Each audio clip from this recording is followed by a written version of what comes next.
They say some men disappear while still breathing, and that was true enough of Eli Mercer. Out past the brittle pines and the rust-colored bluffs where Dust Creek curls like a forgotten ribbon, Eli lived on a ranch that had once echoed with laughter. Now it stood solemn and still, a place where time settled like dust and never stirred. Hollow Ridge, they called it. Some whispered it was cursed. Others simply pitied it. But Eli neither heard nor cared. 12 years had passed since the fever came swift and cruel, taking his wife, Annie, and their newborn son before the spring thaw. He buried them on the hill above the house, marked the graves with stones, and spoke no more to God or man.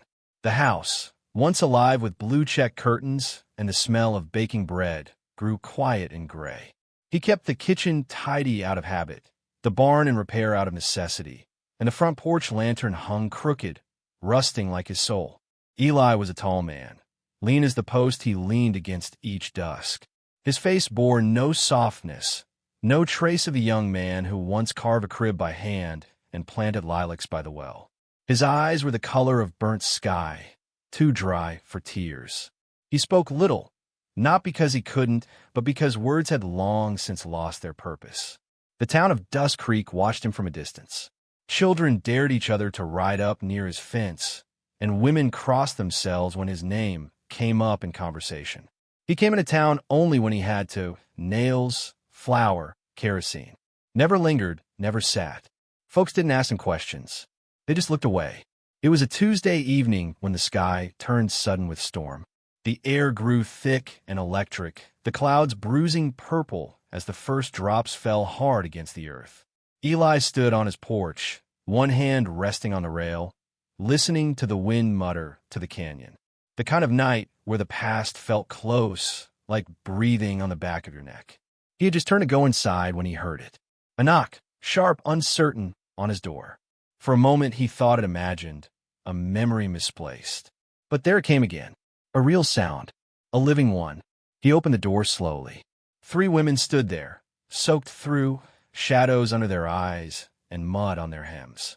One held a baby wrapped in oilcloth, another clutched the hands of twin girls, and the third, tall, shoulder square, kept her hand near a hidden knife.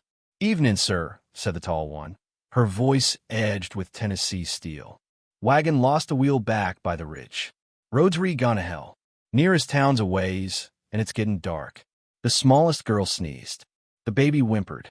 The second woman, soft-faced and pale, pulled the oilcloth tighter. "We ain't a skin for more than a dry floor," she said gently. "Just the one night. Then we'll be gone." Eli looked at them, and they looked back. They weren't cowards, not one of them. Eyes like they'd seen men lie, fire burn, and still chose to stand. He didn't answer, just stepped aside and let the lantern light spill over the threshold. The first woman walked in with a nod. "Clara May Callahan," she said, pointing to the boy behind her. "That's Will."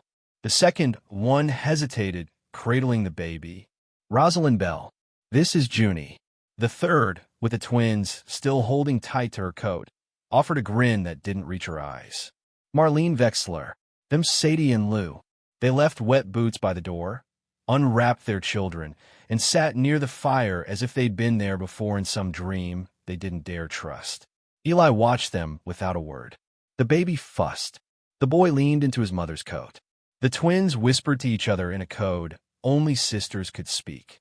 There was no food in the house beyond stale biscuits and salted pork, but the women didn't complain. Clara took to warming the biscuits by the fire. Marlene cleaned the hearth with a rag from her satchel. Rosalind, her dress still dripping, sang a soft hymn as she rocked Junie. Her voice was threadbare, but true. Eli sat in the corner, the shadows curling around his boots. He had not heard a lullaby in 12 years. The melody wound through him, through old wounds and silent rooms. When the fire began to die, Eli rose. He fetched another log, placed it gently, and stirred the coals. The women didn't thank him. They didn't need to. The wind howled outside, lifting dust and spirits alike.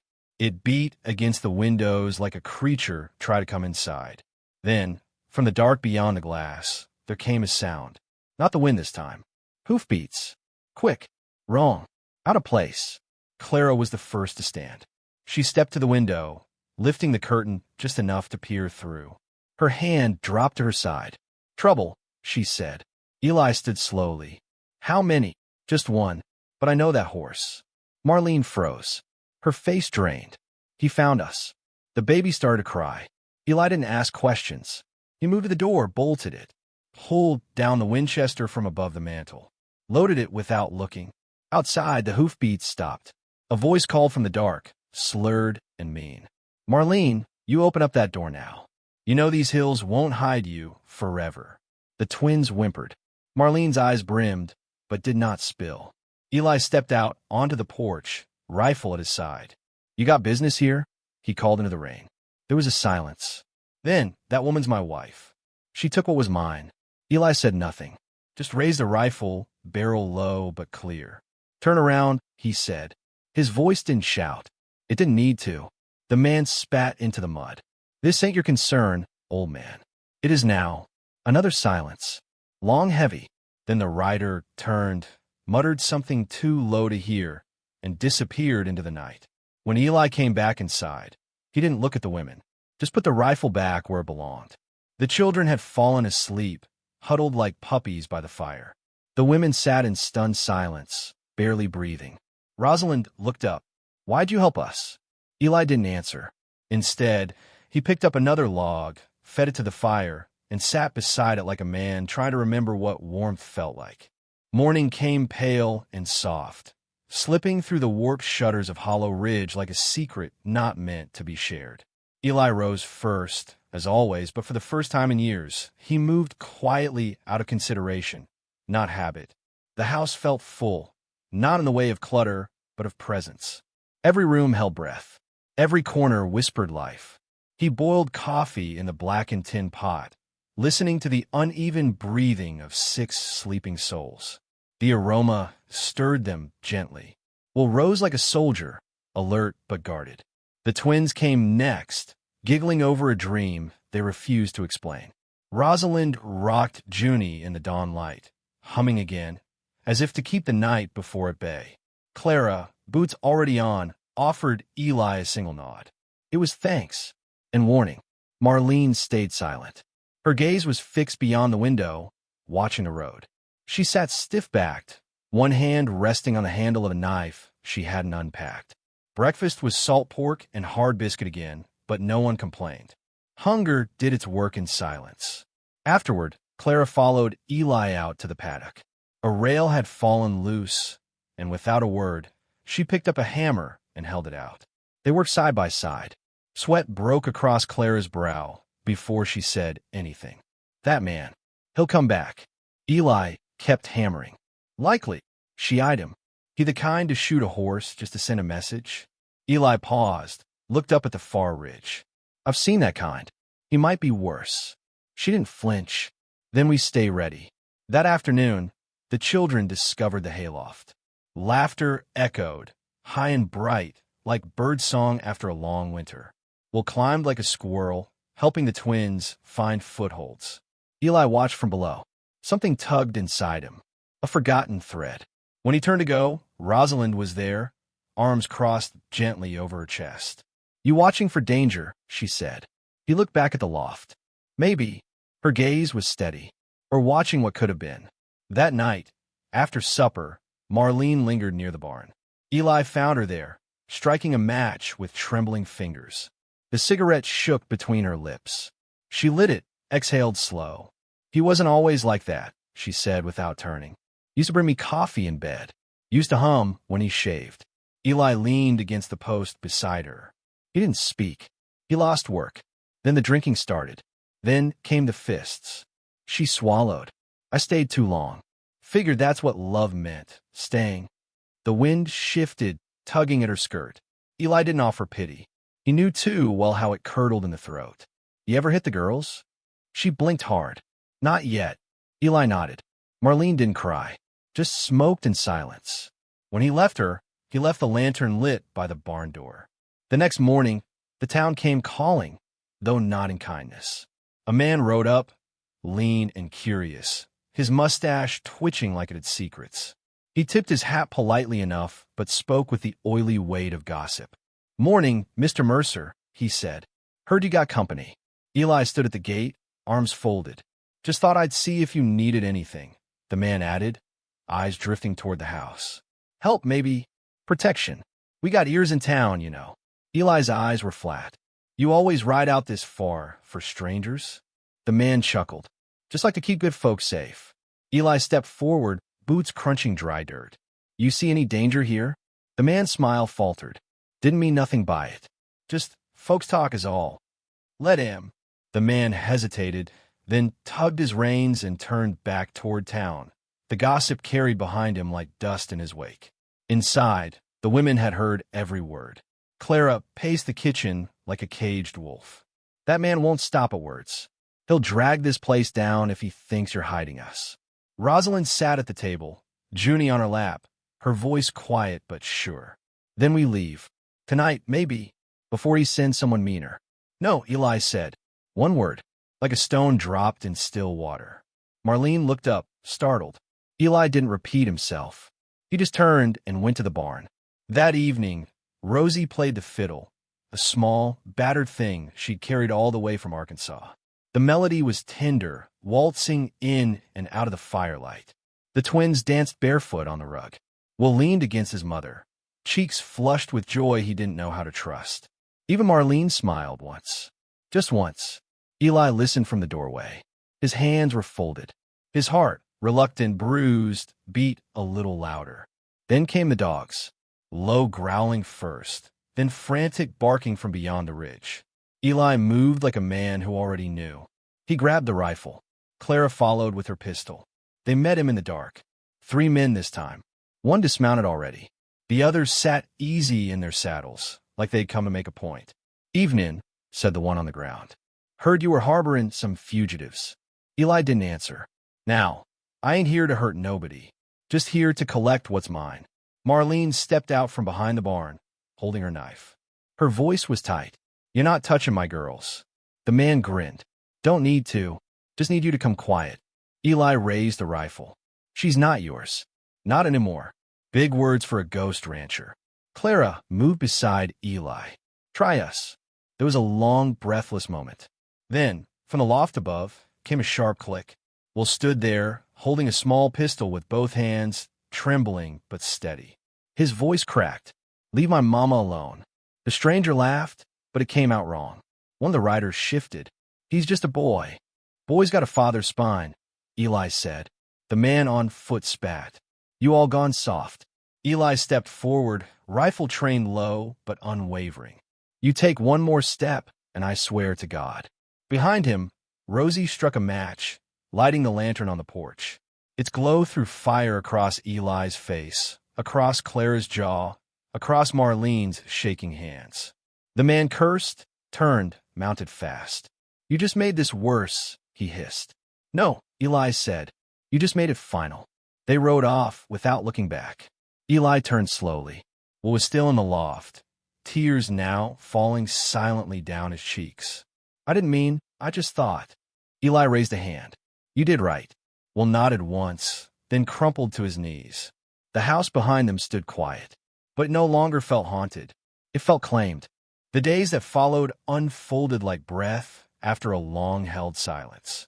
Hollow Ridge, once a place where time knelt in dust and grief, began to gather light again, not in brightness, but in warmth, like coals finding one another in the ash.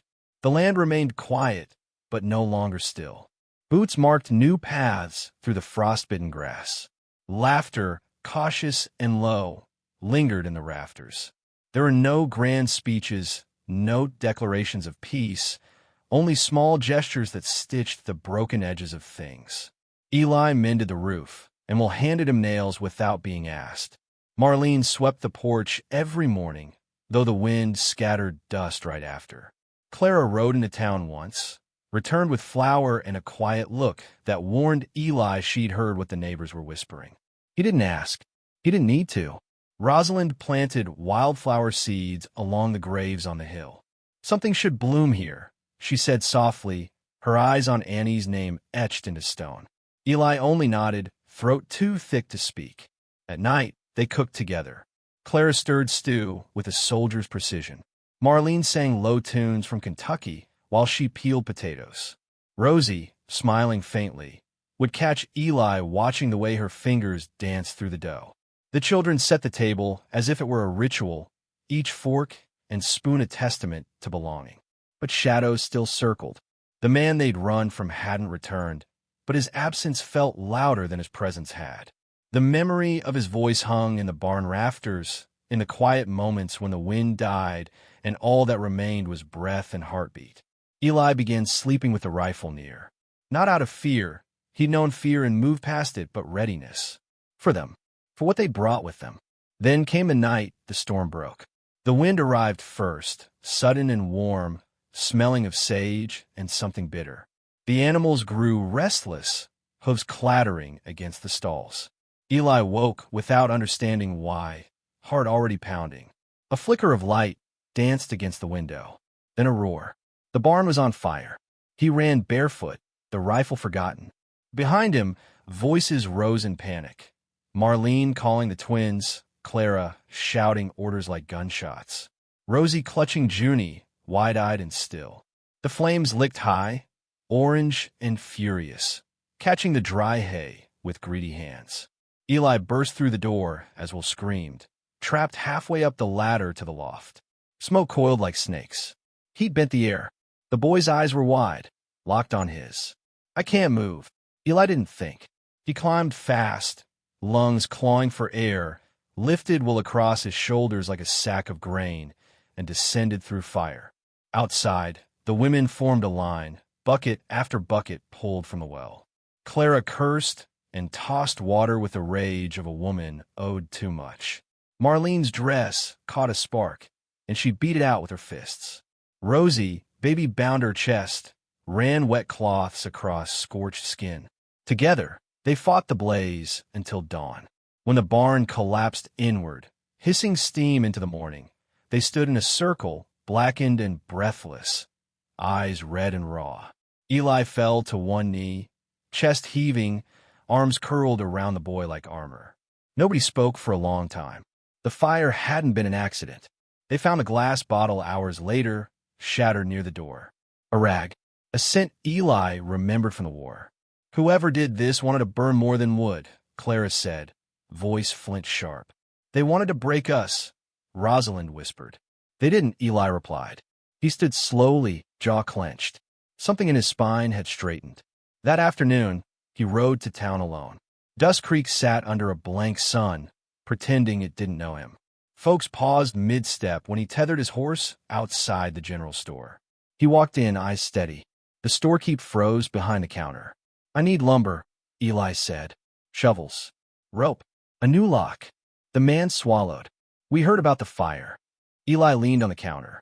I'm rebuilding, and I'm not asking for your blessing. No one stopped him. No one offered help. As he loaded the supplies onto his wagon, he felt the weight of eyes. Judgment. Fear. Maybe something like awe. He let them watch. When he returned to Hollow Ridge, the women were already clearing the wreckage. Marlene handed him a shovel. You took your time. I brought rope. They smiled just barely. And so, they began again. In the days that followed, something changed not just in the land, but in them. Rosalind taught the children to make paper flowers when their fingers ached from lifting boards. Marlene drew plans on scraps of canvas, reimagining the barn taller, with a hay door that opened to the stars. Clara worked until her palms bled, never asking, never stopping. Eli moved through them, all like a man, slowly unlearning loneliness. He spoke more, laughed once, caught himself listening for Rosie's hums and watching how the sunlight traced lines along Marlene's jaw. He'd stopped feeling like a ghost. But it wasn't until one evening, when the fire pit was glowing low and Will asked, "Do we live here now?" that Eli truly understood. No one answered right away. Then Eli looked around the circle, at the twin girls asleep against Clara's side, at Junie babbling softly in Rosie's arms, at Marlene resting her head against the porch post like she belonged there. Yes, he said, you do. It wasn't a declaration. It was a truth that had already settled into the earth. Weeks passed. The barn rose again, stronger. The gossip in Dust Creek quieted, not because it ended, but because no one cared to answer it. The town could keep its fear and its whispering. Hollow Ridge had chosen its own fate. Then, one final time, the rider returned. He came alone, dusty and worn, gun holstered too tight on his hip. He didn't speak, just sat atop his horse at the edge of the property. Eli walked out to meet him. This time, no rifle. Clara appeared behind him. Then Marlene. Then Rosie. The man looked at the three of them, at the children running in the dirt, at the rebuilt barn and the standing chimney. "You gonna shoot me?" he asked. Eli shook his head. "You've already lost." The man opened his mouth, closed it, turned, rode away. They watched him go, not with fear, but with finality. That night, they lit the porch lantern. It burned steady and clear, a small sun that declared, "We are still here." Later, when the house quieted, Eli stood alone under the stars, breath misting in the cold. He looked toward the graves on the hill, and then toward the fire where the children had roasted apples. He didn't feel haunted anymore. He felt held. To those who've known silence, kindness sounds like thunder, and once it comes, it never truly leaves. So if you ever ride past Hollow Ridge, don't be fooled by the quiet. There's life there now, rooted deep like cottonwood. And if you listen close, you might hear a lullaby, or the sound of a heart finding its way home.